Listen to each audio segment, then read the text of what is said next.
Yo, Bam Fam or something. It's like 5:30 or something. I don't know how they do this, but whatever. I guess I'm by myself tonight. No, I'm not. Anyway, glad you guys are here. Let's give a minute to get people in here. Hey, Natalie! What's going on? Oh, man. Yep. We're going to go ahead and bring someone in here real fast because she's at a remote location right now. It's a Ka. Hey! Hey! Yep. Yep. So, can you hear me? I can hear you. I don't know if they can. Okay, cool. So, people are coming in now. Here we go. Here we go. Is there a private message here? Did you send me a private message? Yes, I told you to fix your name. Oh. Son of a bitch.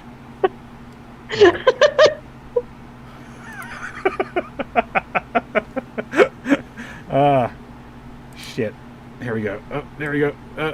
There we go. There we go. All right. Yay. And my human has no mouth, and I can't have my beer right now. So, One police. the hounds of hell. The hounds of hell right there. So, yep. So what we're doing tonight is we're doing Morbid Tales. And basically I'm going to go ahead. I was gonna say, can I be the first to say that for once I have no damn clue what's going on, and I'm gonna be the one talking shit? Yeah, pretty much. You guys are gonna hear me stuttering left and right. Oh man, who's here right now? Oh, hey everybody. Oh, that was you. I was like, there's a lot of comments in here. Yeah, that was me commenting for everybody. Oh man, yep. Yeah, and Natalie, but they knew that we were having too much fun.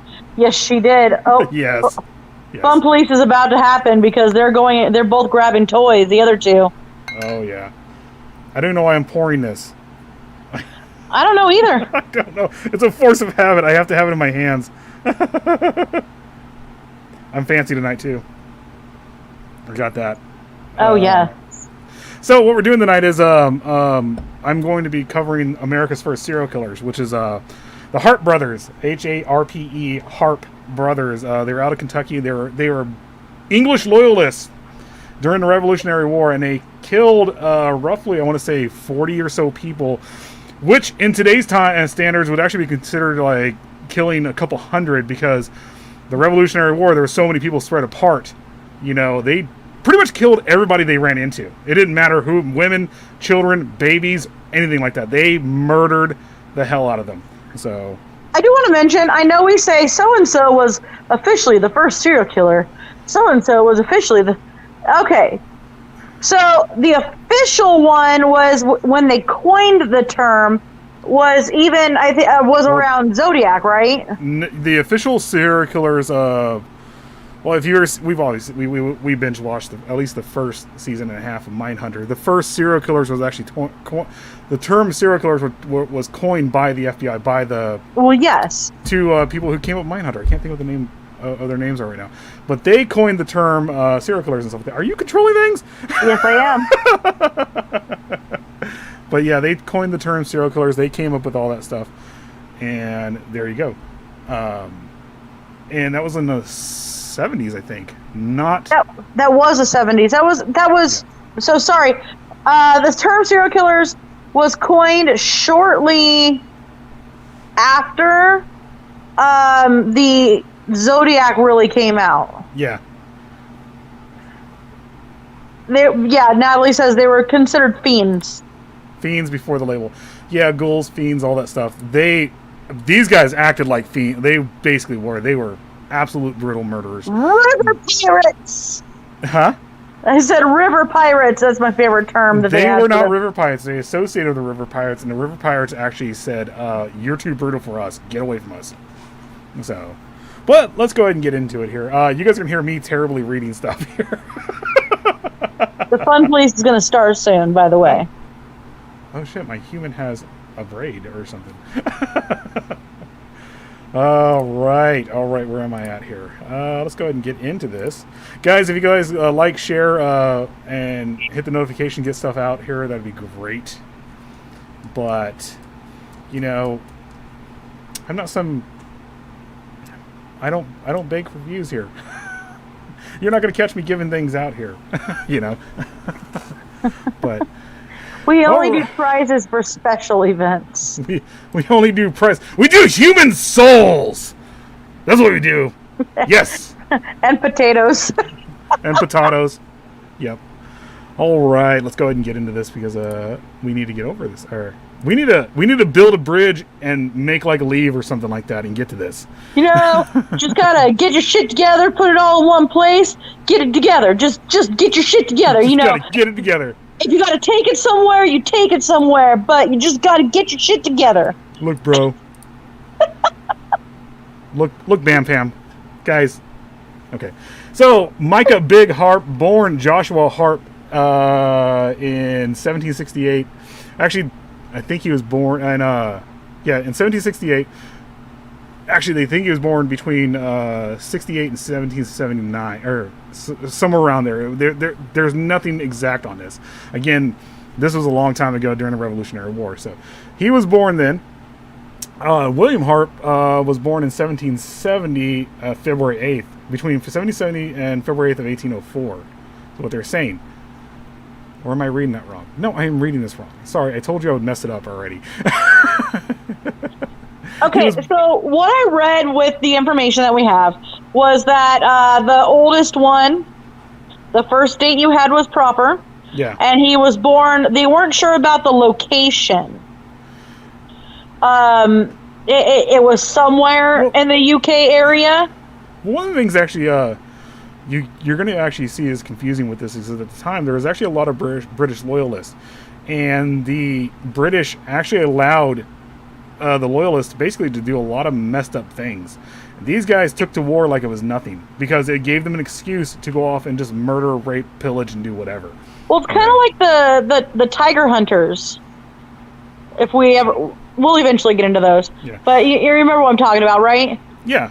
The tiger hunters, where they had these men, they did not care if they were criminals. If they were good at what they did, they were basically pardoned and given a rifle and said, go. Yep, pretty much. Again, they were loyal to the British Crown during the American Revolution. The Harpes became outlaws after the war and began robbing and killing settlers in the remote frontier west of the Appalachian Mountains. They are believed to have killed 39 people and possibly as many as 50. As the Harpes' crimes gained notoriety, vigilante groups formed, which is our posses and stuff like that, formed to avenge the victims, and they were eventually tracked down, executed around the turn of the century, which was going into the 1800s and stuff like that. The savagery has since entered American folklore, appearing to have been motivated by more bloodlust than fictional gain, which is very true for the time. They actually were very, very bloodthirsty and stuff like that. So, yes. So early life. Historians note the difficulty. Mind you, I just got this from Wikipedia, but I was listening to a lot of podcasts on these guys, so for notes and stuff. The difficulty of differentiating the facts about the Harpe brothers from later legends of their exploits, as there are a few certain records of their lives from the time period. They are believed to have been born in what is now Orange County, North Carolina, to Scottish parents. Micah, which is weird, as he went by the name Mickey, the nickname Mickey and everything. How do I bring this over here? There we go. He went by the nickname Mickey. I lost my spot. Was probably born in 1768 as Joshua Harpe, and Wiley in or before 1770 as William Harpe.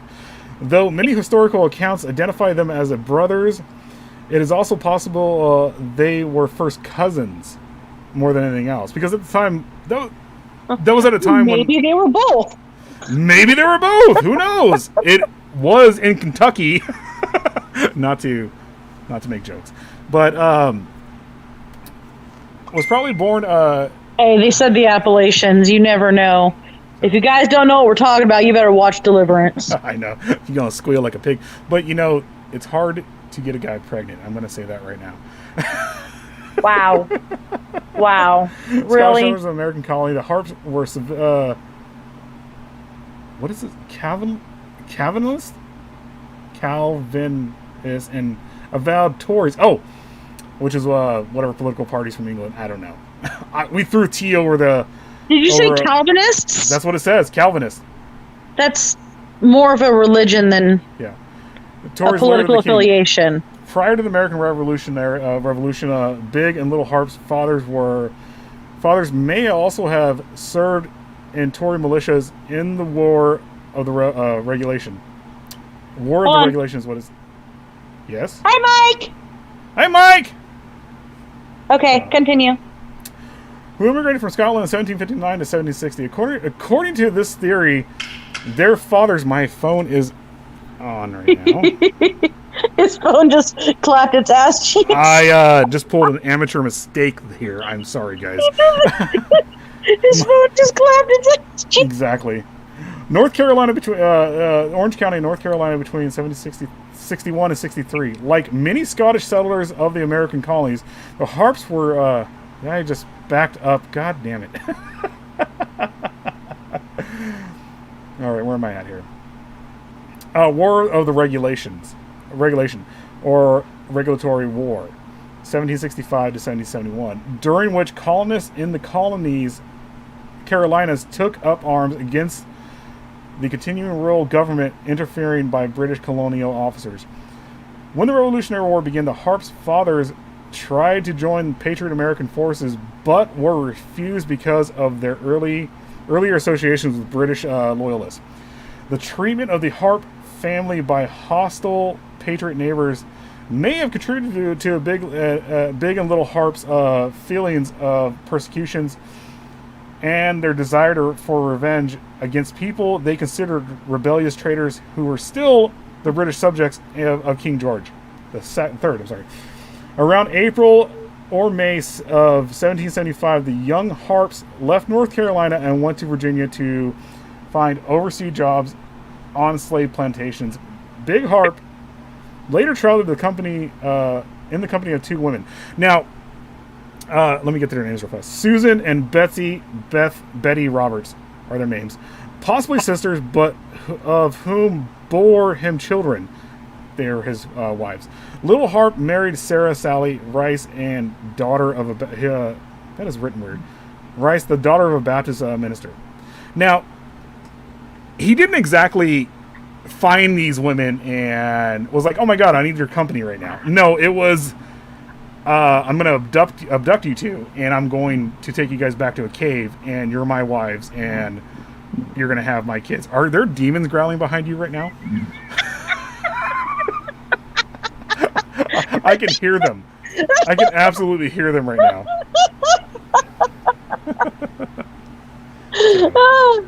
Yeah. What are they doing? Well, the little bottle, the toy that was a bottle of vodka at one point, that shaped like a bottle of vodka. They're fighting over that and the teddy bear. And I said hi to Indy, and she came to bring me the little bottle of vodka. And then Willow came over, and then the growling ensued. The growling ensued. The growling. But the fun police hasn't started yet. Not yet. Oh, it'll happen. I'm sure it will. So. You guys, there is an amazing red tit coonhound, and she is the fun police. Yes. Lucy's awesome. All right, let's get to the American Revolutionary Wars, where they started and Native American Wars, which at the time I think we were fighting. The Native American Wars came prior to, I don't know. So little is known of the Harp's precise whereabouts at the outbreak of the American Revolution. According to the eyewitnesses' account of Captain James Woods, the Continental Army, they joined James Woods? Tory. James Woods, right? They actually joined a Tory rape gang. No joke. They joined a gang specified to go around and cause a touring rape gang. Tory Tory rape gang. Tour. Oh, I thought you were like touring, like, you know, when bands go on tour. That is what they did, though. They did tour the country and, you know, cause mischief and a whole bunch of messed up stuff to the American colonists. So it's like a really bad Blue Man Crew. Yes, pretty much. Sorry, Blue Man Crew. I'm joking. Yeah. So these predatory loyalists took advantage of wartime lawlessness by raping, stealing, murdering, and burning and destroying property, especially the farms of Patriots colonists. You remember the whole thing with the Patriot? Everything that Captain was doing in there, that's what these guys were. You know, except for... God, that movie's brutal. It is very brutal. I actually really love that movie. But it's a good movie. This is actual, like... these are like basically the equivalent of militias, of the American militia, with the exception of the American militia wasn't going around raping British subjects, you know. But they basically would get together, English loyalists would get together and just do this. Yeah. Oh, jeez. Hold on. Oh, no. There it is.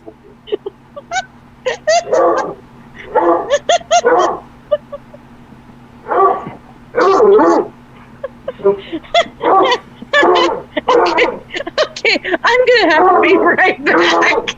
Okay. Please continue. Do me a favor, share it out and tag people in this, okay? Alright, the Harpe game took part in the kidnapping of 3 teenage girls at this time, with the 4th being rescued by Captain Woods. The Harpes also served as military associators who were not provided soldier uniforms, weapons, and pay by the British government. Like many other loyalist volunteers, they had to survive by foraging, robbing, and looting of the battlefields. Now, that is actually kind of a messed up tactic, because it really does make them become very terrible people. Like, because they have to go around and actually rob and loot and everything like that with the stuff they're doing. So, Captain Woods' son was Frank Wood, a patriot soldier of the frontier. What is his word? Over Mountain Men, and the older brother of Susan Wood, who was later kidnapped and made the wife of Micah Harpe. That is brutal. Frank Wood claimed to have seen the Harpe brothers serving loosely as Tory militia at the Battle of Kings Mountain in October 1780 under British commander Major Patrick Ferguson. During the 3-hour engagement, Woods took aim at Big Harpe, took aims at Big Harpe, but missed his target. Later, the Harpes served under the command of Lieutenant Colonel Bonister? I can't pronounce it. English Legion, which was his English legions at the Battle of Blackstocks in November 1780 and Copens in 1781. Following the decisive British defeat by Patriot and French forces at Yorktown in 1781, the Harpes left North Carolina, dispersing with their Native American allies, the renegade Chickamauga, the Cherokee, to Tennessee villages west of the Appalachian Mountains. On April 2nd, 1781, they joined war parties of the Cherokees, my people. 400, yeah, exactly. 400 Cherokee to attack the Patriot frontier settlement of Bluff Station at Fort Nashboro. Man, those red lines under this do make it hard to read.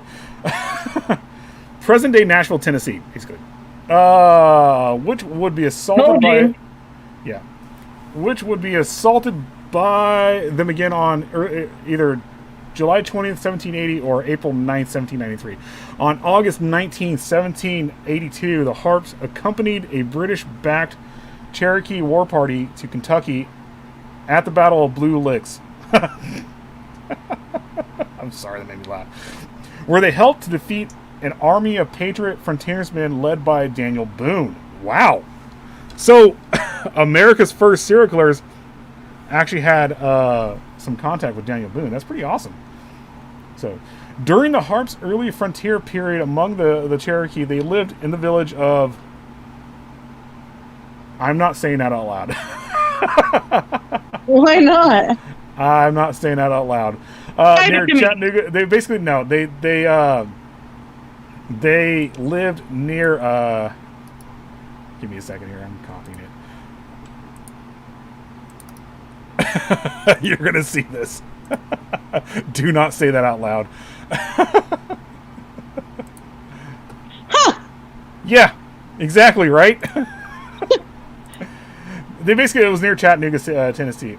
For approximately 12 or 13 years during this time, they kidnapped Mary Davison and later Susan Wood. In 1794, the Harps abandoned their Native American habitation before it was near Chattanooga, Tennessee, and was destroyed in a raid. God, I'm messing this up. In a raid by American militia. The Harpe Brothers would later relocate to Powell's Valley around Knoxville, Tennessee. There they stole food supplies from local pioneers. They may have disguised their Tory past from patriot neighbors by changing their original name of Harpe, which was a common loyalist surname in Revolutionary War era North Carolina. The whereabouts of the Harpes are unknown after the summer of 1795. But by the spring of 1797... The summer of 69. Exactly. They were apparently dwelling in a cabin on Beavers Creek. Near Knoxville. On June 1st, 1797, Wiley Harpe married Sarah Rice, which was recorded in the Knoxville County marriage records. Huh. So, all right. What are we at right now? Hey, we have people here. Maybe we should get some comments. Hey, Mikey! Mikey! So, we're here now.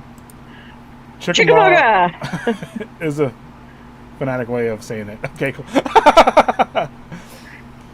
So now we completely understand why their neighbors didn't like them. They did not like them one bit because they murdered them. That's what they did, which is what we're going to get into right now. Let's go ahead and play a commercial real fast. We'll get that out of the way right now. And we'll be right back.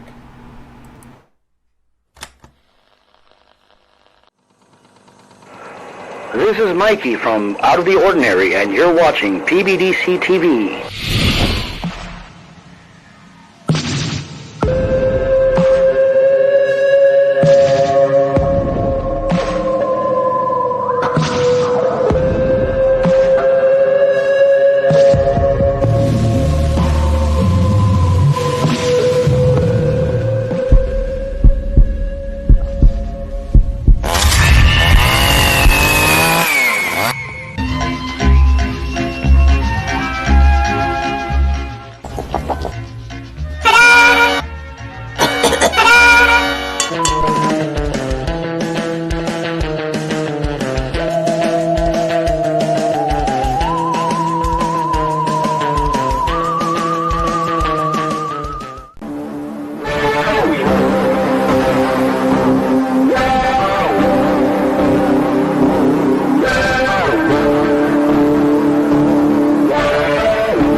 Hi.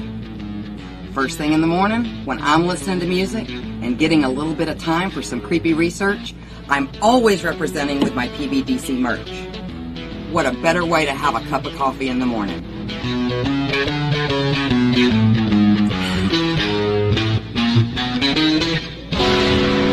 Don't forget to check out our other cool merch at rootsbleedred.com. That's rootsbleedred.com. This is Professor Edgar Fluffosaurus from Spooky Tales with Steve the Cat, and when I'm not hosting Monster Chat or knocking down small Japanese cities, I'm watching PBDC TV. Now back to the show. All right. New ad and everything like that. That's pretty freaking awesome. So, serial murders and atrocities. Sometimes during 1797, the Harps began a vicious crime spree through Tennessee, Kentucky, and Illinois. Now, this is actually during when they were part of the rape gang and all this other stuff. I know it's pretty brutal. The Harps later confessed to the killings of a confirmed 39 people, but the estimated combined total, including unknown victims, may number more than 50. What follows are the accounts of a few of the murders the two committed. In 1797, while the Harps were living near Knoxville, Tennessee, they were driven from the town after being charged with stealing hogs and horses. Hogs and horses, man. They were also accused of murdering a man named Johnson, whose body was found in a river covered in urine and ripped open, with the chest cavity filled and weighed down with stones. This became a signature corpse disposal method. Basically, they messed with the dead after they were done. Of the Harps' serial killings, they reportedly butchered anyone at the slightest provocation. They even murdered babies. This is very brutal here. So, from Knoxville, the Harps fled North Carolina into Kentucky. They entered the state of the Wilderness Road near the Cumberland Gap. They are believed to have murdered a peddler named Peyton, taken his horse and some of his goods. In December, they murdered two travelers from Maryland. Next, a man named John Langford, who was traveling from Virginia to Kentucky, turned up dead, and a local innkeeper pointed the authorities to the Harps. The criminal pair was pursued, captured, and jailed in a state prison in Danville, Kentucky, but they managed to escape when the posse was. Oh, sorry, I'm getting ahead of myself here. When the posse was sent after them, the young son of a man who assisted the authorities was found dead, mutilated by the Harps in retaliation. So this is like when they really went like berserk mode. Even though they basically went like in berserk mode from the very start, it was lawlessness at the time, because during all this, there was really no police force. There was no sheriffs. It was just military. That's all it was. So the Harpe Brothers, on April 22nd, Kentucky Governor James Garnard placed a $300 bounty, $300 reward on each of the heads of the Harps' heads. Fleeing northward, the Harps killed two men named Edmonton and Stump when they were near the mouth of the Saline River in southern Illinois. They came upon three men encamped there and killed them. The pair then made their way to a cave in rock, which is kind of funny, because Cave in Rock, if you guys actually understand this, if you got any juggalos out there, that's where a lot of the juggalos have their meetup, is at Cave in Rock. So, a natural cave on the bluffs above the Illinois bank of the Ohio River, and stronghold of the river pirates. This is where they met up with the river pirates. And criminal gang leader Samuel Mason. Are you back? I am back. Yay.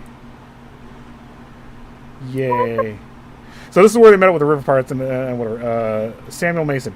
A posse had been aggressively pursuing them, but stopped just short of the cave on the opposite shore of the Kentucky. Did you hear what I said on Cave in Rock? What? Yeah, the Juggalo meeting. Yeah, that's where the Juggalos actually meet up, is at Cave and Rock, Yeah. which is where they the Harpe Brothers actually were living for a period of time, which is one of the things that they were actually known as cave people, I think, because they actually did. That's where they lived. They never lived in like they never lived in anything else. No houses, no that. They always lived. They always found a cave. They always found. Hey, Calvin. Hey, Calvin. Mikey says, "Can you put his up?"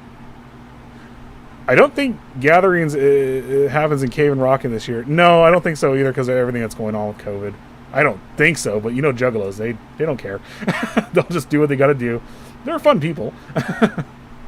Oh, it's all good, Calvin. Oh, we you're know fine, that Calvin. the notifications didn't really go out like they should have. Yeah. So That's why I tagged a bunch of friends.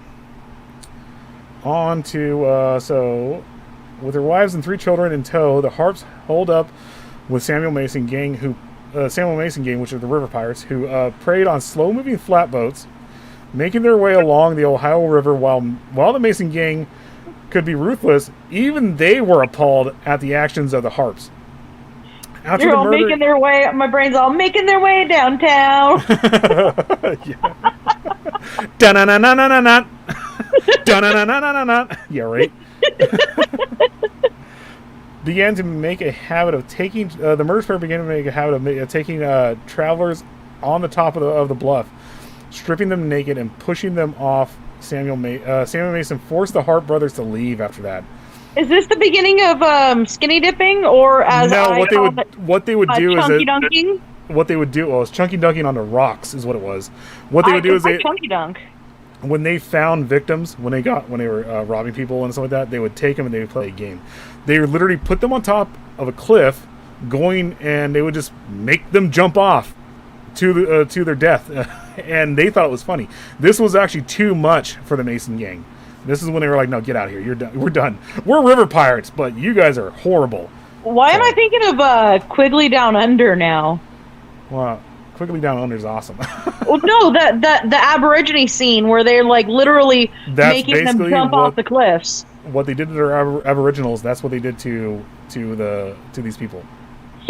Yeah, right, Natalie. It's pretty bad when even the pirates won't have you. Yeah, like I said, everything they took advantage of everything they could to murder and kill people and stuff like that. Even the pirates had a code, though. Well, even their one of Mickey's children was crying too much. He took the baby outside and slammed it against a tree.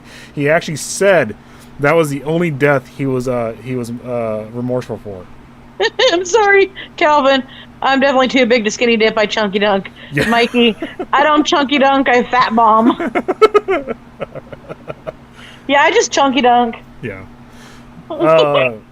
So, and one of the I think when they left here, I don't know if I'm going to get into that right now, but they went and they took refuge and yeah, they're not going to say the story in here. So basically, they went to a house.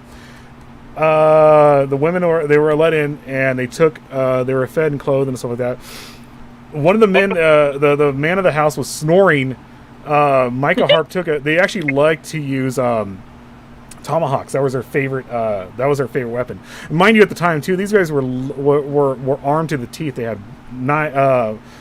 They had their blades. They had their tomahawks. They had multiple muskets on them at all times. No joke. They liked being up close and personal. They liked the idea of just getting dirty with it. Well, where they were saying any provocation, anytime they were provoked, it didn't matter if this guy was. So they were up, held up in a house. The man of the house was snoring next to Mickey. He turned around with his tomahawk while the guy was sleeping because he annoyed him, hacked him in the face, killed him right there.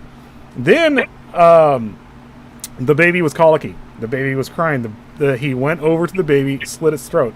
What's really messed up, the mother, he tried to say, oh, the baby's not crying anymore. The mother thought it was okay. The mother picked up the baby, cut right through the neck. Then he ended up killing, he stabbed this woman so hard that the hilt of the knife was buried into her chest. Wow. Yeah. These guys were absolutely, utterly brutal. They're horrible. Oh, yeah, they were. So, the Harps then returned to eastern Tennessee, where they continued their vicious murder spree. They killed a farmer named Bradbury, a man named Hardin, a boy named Coffee in 1798, July of 1798. Soon more bodies were discovered, including those of William Ballard, who had been disemboweled and thrown into Holton River. James Brussel, who had his throat viciously slashed and was discovered on Brussels knob. Really? I'm sorry, Brussels knob. And John Tully. James Brussels, and he lived on Brussels knob. Pretty much. And John Tully. John Graves and his teenage son were found dead with their heads axed in South Central Kentucky, in Logan County. The Harps killed a little girl, a young slave, and an entire family they found asleep in the camp. This was the family I was telling you about. It was actually asleep in a house. In August 1799, a few miles north of Russellville, Kentucky, Big Harpe bashed his infant daughter's head in against a tree because her constant crying annoyed him. The only crime of which he would later confess genuine remorse for. That same month, a man named Trowbridge was found disemboweled in Highland Creek, where the Harps were given this is where I'm going to get into the other thing, where I was talking about he slit the baby's throat and everything. Where he was given shelter at the Stiegel home in Webster County. The pair killed an overnight guest named Major William Love, as well as Mrs. Moses Stiegel, a 4-month-old baby boy, whose throat was slit when he cried. When Mrs. Stiegel screamed at this is what it was. When Mrs. Stiegel screamed at the sight of the infant being killed, she was also murdered. This is where he actually got more annoyed with her, shoved the knife in her so deep, so hard that it actually went in past the hilt into her. Now, I gotta say, with all of this brutality, the way that he is ended is just so poetic. I know we'll get to that soon. I think it's actually because it still exists to this day. The way that he was killed. Maybe we are thinking two different things right now. Well, yeah. So the second governor of Kentucky, James Garrard, Garrard,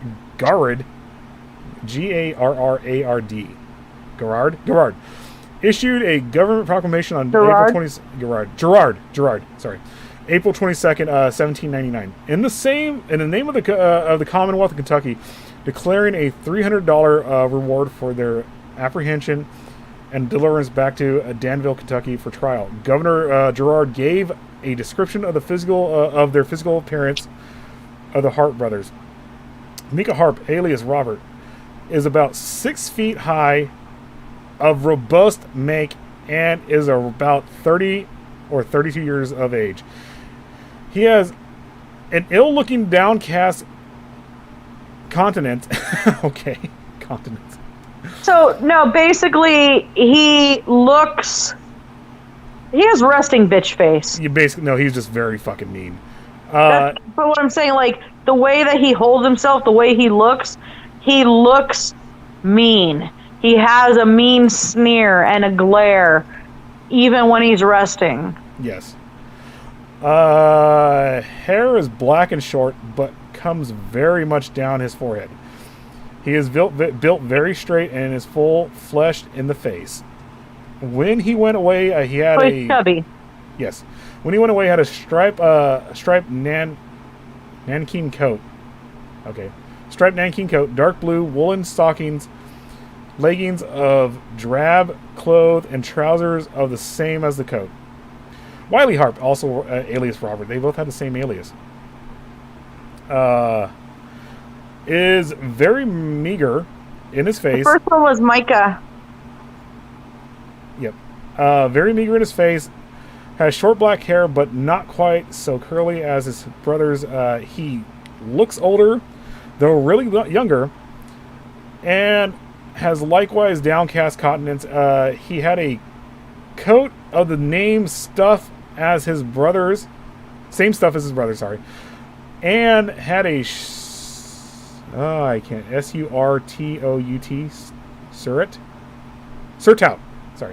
coat over the clothes of body 1, his stockings woolen ones. God, this is written so weird. And his leggings are drab cloth.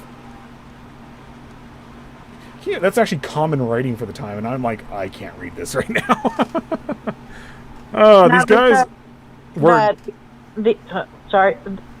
Natalie says these guys were nature versus nurture. I bet the whole family was dysfunctional on top of it. Just too brutal. Well, they also have a speculation that they were looking for revenge too, and they just basically got caught up in it for everything that happened from the British, from the Revolutionary War, everything. So, all right, Yeah. The Harp's killings continued in July 1799 as the two fled west to avoid a new posse organized by John Leaper, which included the avenging husband and father Moses Stegall. Steigl? Steigl, there you go. While the pair was preparing to kill another settler named George Smith, the posse finally tracked them down on August 24, 1799. The posse called for the Harps to surrender. They attempted to flee. Mickey Harpe was shot in the leg and back by a Lipier, who soon caught up with him and pulled him from his horse, subduing the outlaw with a tomahawk in a scuffle.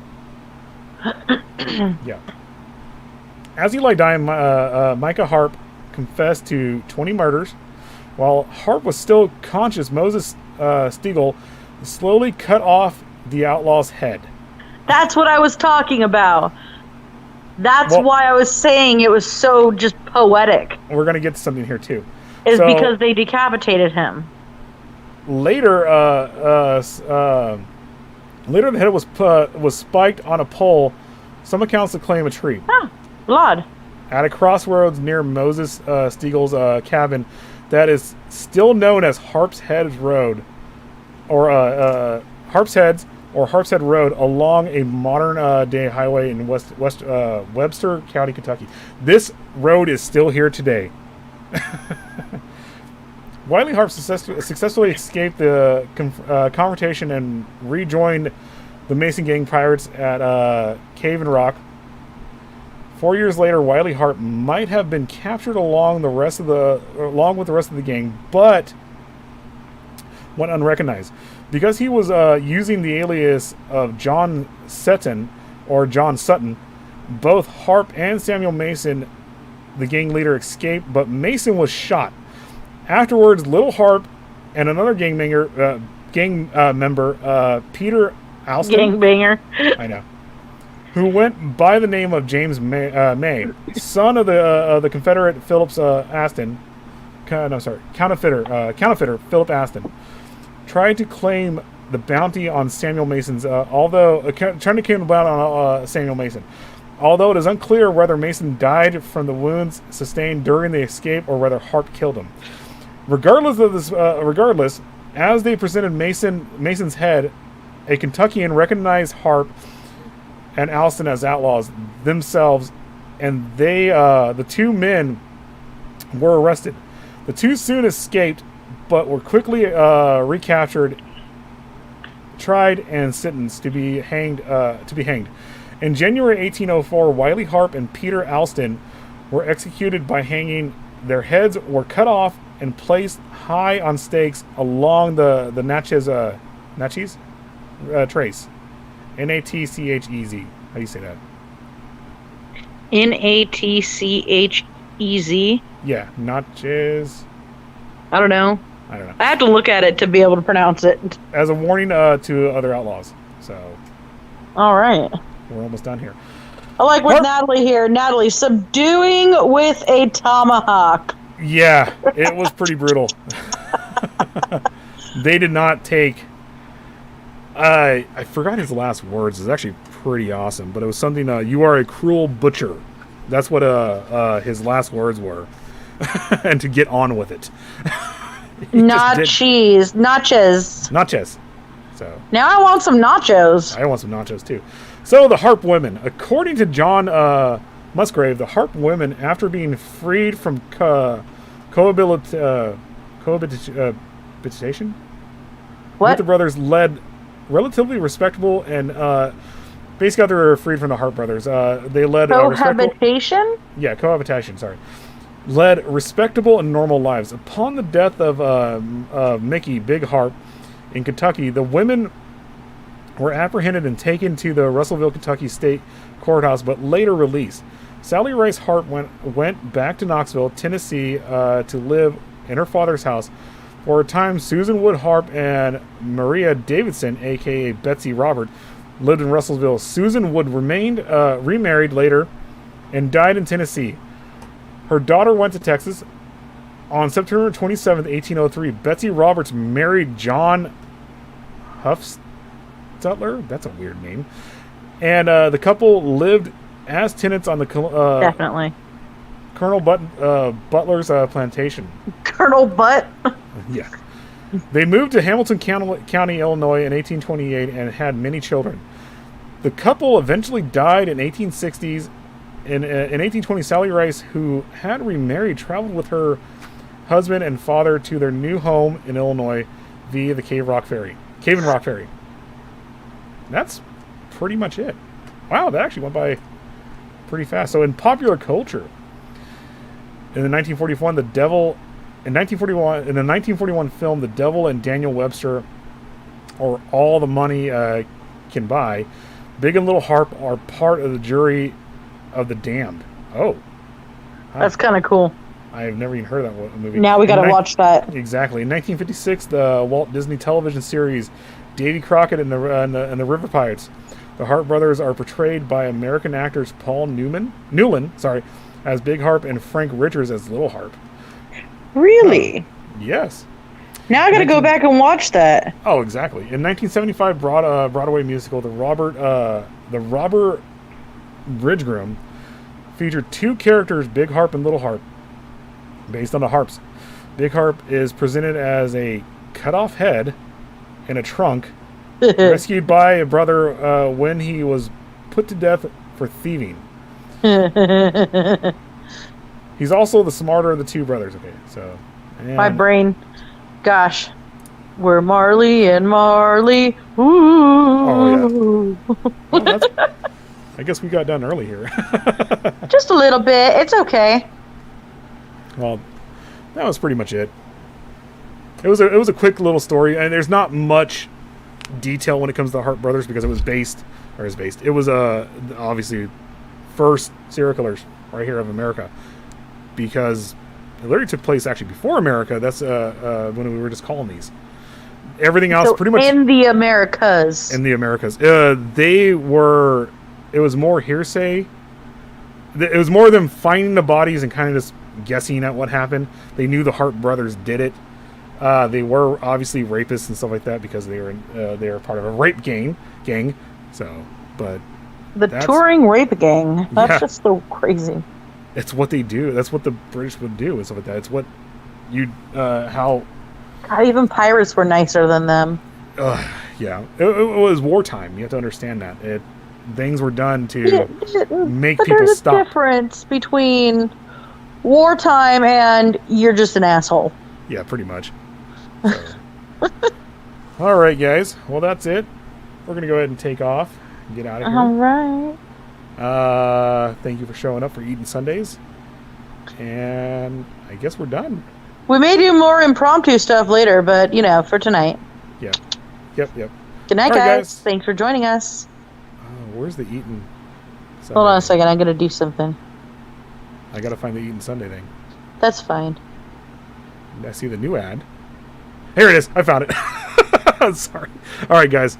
We're out of here. Bye.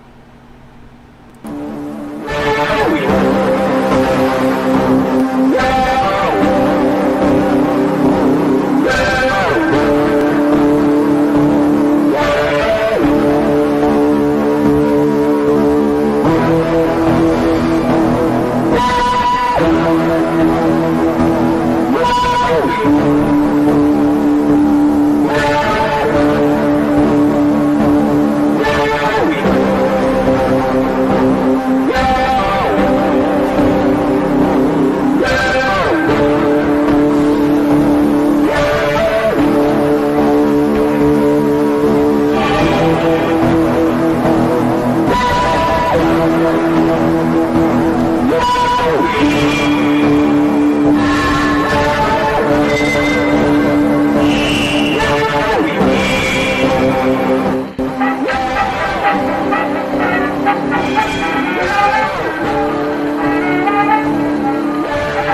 morning, Mr. Gallagher.